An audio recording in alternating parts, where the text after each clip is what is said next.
ಸರ್ಕಾರದ ವಿರುದ್ಧ ಉದ್ಯಮಿಗಳು ಆಕ್ರೋಶವನ್ನು ಹೊರಹಾಕಿದ್ರು. ಡಿ.ಕೆ. ಶಿವಕುಮಾರ್ ಜೊತೆಗೆ ಅವರೆಲ್ಲ ಹೋಗಿ ಡಿನ್ನರ್ ಮೀಟಿಂಗ್ ಅನ್ನು ಮಾಡ್ಕೊಂಡು ಬಂದರು. ಈ ಬೆನ್ನಲ್ಲೇ ಎಕನಾಮಿಕ್ ಡೆವಲಪ್ಮೆಂಟ್ ಏಜೆನ್ಸಿ ರಚನೆಗೆ ಜಿಬಿಎ ಮುಂದಾಗಿದೆ. ಇದರ ಲಾಭ ಯಾರಿಗಾಗುತ್ತೆ ಬನ್ನಿ ನೋಡ್ಕೊಂಡು ಬರೋಣ. ಉದ್ಯಮಿಗಳ ಅಸಮಾಧಾನದ ಬಳಿಕ ಎಚ್ಚೆತ್ತ ಸರ್ಕಾರ. ಎಕನಾಮಿಕ್ ಡೆವಲಪ್ಮೆಂಟ್ ಏಜೆನ್ಸಿ ರಚನೆಗೆ ಜಿಬಿಎ ಪ್ಲಾನ್. ಜಿಬಿಎ ಹೆಗಲಿಗೆ ನಗರದ ಐಟಿ ಕಂಪನಿಗಳ ನಿರ್ವಹಣೆ. ಐಟಿ ಬಿಟಿ ವಲಯಕ್ಕೆ ಪ್ರೋತ್ಸಾಹ, ಉದ್ಯಮಕ್ಕೆ ಅವಕಾಶ. ಐಟಿ ವಲಯ ಅಭಿವೃದ್ಧಿಗೆ ಜಿಬಿಎ ಪ್ರೋತ್ಸಾಹ. ನಗರದ ರಸ್ತೆಗಳು ಯಾವುದು ಸರಿಯಿಲ್ಲ, ಎಲ್ಲಿ ನೋಡಿದ್ರೂ ರಸ್ತೆ ಗುಂಡಿ. ನಗರದಲ್ಲಿ ಕಂಪನಿ ಸ್ಟಾರ್ ಮಾಡಲು ಮೂಲ ಸೌಕರ್ಯ ಕೊರತೆ ಅಂತ ಉದ್ಯಮಿಗಳು ಪ್ರತಿದಿನ ಸರ್ಕಾರವನ್ನ ಪ್ರಶ್ನೆ ಮಾಡ್ತಿದ್ದಾರೆ. ಹೀಗಾಗಿ DCM DK. Shivakumar IT BT ಉದ್ಯಮಿಗಳ ಜೊತೆ ಸಭೆ ಮಾಡೋದಕ್ಕೆ ಮುಂದಾಗಿದ್ದಾರೆ. ಇದರ ಮಧ್ಯೆ ಬಯೋಕಾನ್ ಮುಖ್ಯಸ್ಥೆ ಕಿರಣ್ ಮಜುಂದಾರ್ ಶಾ ಮತ್ತು ಉದ್ಯಮಿ ಮೋಹನ್ ದಾಸ್ ಪೈ ಜೊತೆ ಡಿನ್ನರ್ ಮೀಟಿಂಗ್ ಕೂಡ ಮಾಡಿದ್ರು. ಈಗ ಎಚ್ಚೆತ್ತ ಸರ್ಕಾರ ಐಟಿ ಬಿಟಿ ವಲಯ ಪ್ರೋತ್ಸಾಹಕ್ಕೆ ಹೊಸ ಯೋಜನೆ ರಚನೆ ಮಾಡಲು ಮುಂದಾಗಿದೆ.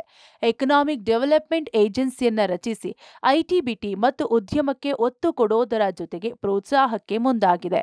ಅದು ಜಿಬಿಎದು ಈಗಾಗಲೇ ಎಕನಾಮಿಕ್ ಡೆವಲಪ್ಮೆಂಟ್ ಏಜೆನ್ಸಿ ಅಂತ ಹೇಳಿ ಒಂದು ತಯಾರಿದೆ. ಸೊ ಅದರದ್ದು ಸಹ ಒಂದು ಮಾಸ್ಟರ್ ಪ್ಲ್ಯಾನ್ ನಾವು ಮಾಡ್ತೇವೆ ಜಿಬಿಎ ಕಡೆಯಿಂದ.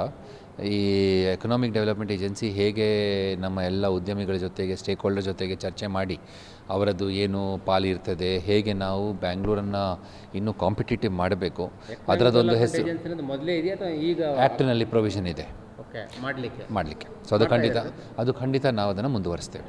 ಇನ್ನು ಎಕನಾಮಿಕ್ ಡೆವಲಪ್ಮೆಂಟ್ ಏಜೆನ್ಸಿ ರಚನೆಗೆ ಕಾನೂನಿನಲ್ಲಿ ಅವಕಾಶ ಇದೆ. ಬೆಂಗಳೂರಿನಲ್ಲಿ ಇರುವ ಐಟಿ ಬಿಟಿ ಕಂಪನಿಗಳು ಉದ್ಯಮಿಗಳನ್ನ ಜಿಬಿಎ ನೋಡಿಕೊಳ್ಳುವ ರೀತಿ ಕಾನೂನು ರೂಪಿಸಲು ಮುಂದಾಗಿದೆಯಂತೆ.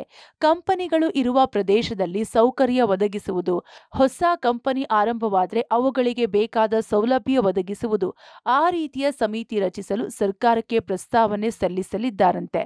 ಎಕನಾಮಿಕ್ ಡೆವಲಪ್ಮೆಂಟ್ ಏಜೆನ್ಸಿ ಅಂದರೆ ನಮ್ಮ ಬ್ಯಾಂಗ್ಳೂರಿನಲ್ಲಿ ಏನು ಸ್ಟ್ರೆಂಗ್ಸ್ ಇದೆ, ಅದರಲ್ಲಿ ಏನೆಲ್ಲ ಯಾವ ದಾರಿ ಹೋಗಬೇಕು, ಯಾವೆಲ್ಲ ಮುಂದೆ ಇಂಡಸ್ಟ್ರೀಸ್ ಬರಬೇಕು. ಯಾಕಂತ ಹೇಳಿದರೆ ನಮ್ಮ ಸೈಜ್ ಮತ್ತು ತಾವು ನೋಡಿದರೆ ಪ್ರತಿ ಸರಿ ನಾವೊಂದು ಪ್ಲ್ಯಾನ್ ಮಾಡಬೇಕಾಗ್ತದೆ. How we should develop the city. ಹೌದು, ಬೇರೆ ಬೇರೆ ಉದ್ಯಮಕ್ಕೆ ಹೇಗೆ ಪ್ರೋತ್ಸಾಹ ಕೊಟ್ಟು ಇಲ್ಲಿಗೆ ಬರಲಿಕ್ಕೆ ವ್ಯವಸ್ಥೆ ಮಾಡಿದರೆ ಜಾಸ್ತಿ ಜನರು ಇಲ್ಲಿ ಕೆಲಸ ಮಾಡಲಿಕ್ಕೆ ಹೇಗೆ ವ್ಯವಸ್ಥೆ ಮಾಡಬೇಕು, ಅದೇ ಅವರೆಲ್ಲರನ್ನ ಕೋಆರ್ಡಿನೇಟ್ ಮಾಡಿ ನಾವು ಬ್ಯಾಂಗ್ಳೂರಿಗೋಸ್ಕರ ನಾವು ಎಕನಾಮಿಕ್ ಡೆವಲಪ್ಮೆಂಟ್ ಏಜೆನ್ಸಿ ಫೈನಲೈಸ್ ಮಾಡ್ತೀವಿ.